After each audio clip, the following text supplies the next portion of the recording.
they are prime insurance issuers. They make extensive use of reinsurance to protect the contracts that they've written, but this is one of the reasons why they are building surplus cash and this very strong balance sheet, is to afford them the opportunity to write this insurance.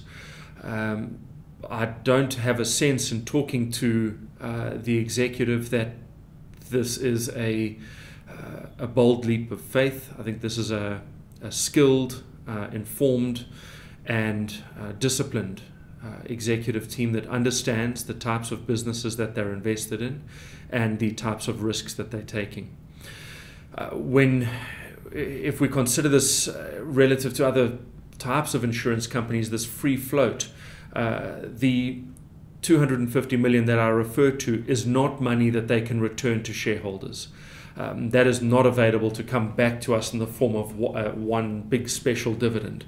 The reason why I refer to it is I think it talks to the conservatism of the balance sheet, and the balance sheet is strong and stable and understandable.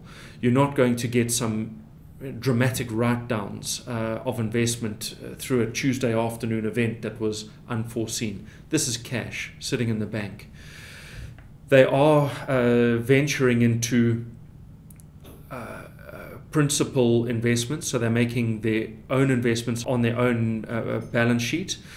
The single biggest one that I can refer to is Amalgamated Electronics Corporation. And that is a recent investment that they made. Speak under correction, but I think they took that earlier this year. They've built a reasonable position in the company, and what encourages us as investors in Conduit is that the prices that Conduit has paid and the business that they've invested in satisfy our two criteria. They paid a good price for a decent business. So our good investment is making good investments.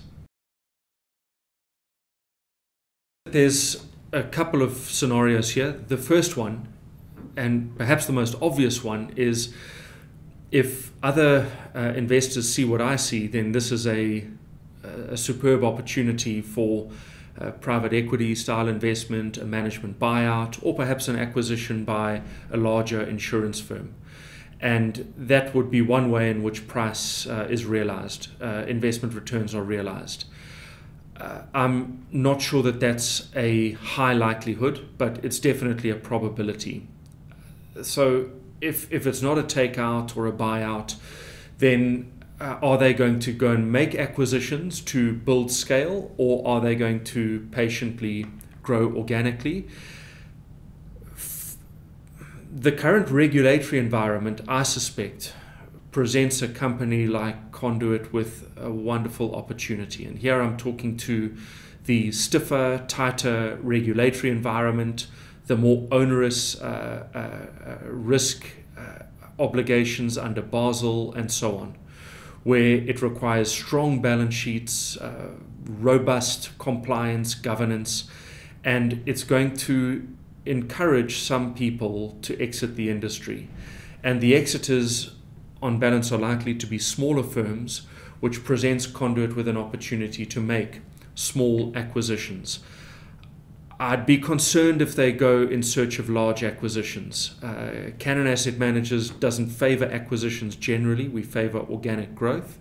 But where acquisitions are made, we like acquisitions made with cash in industries that you are au fait with and made at prices that are value prices in essence.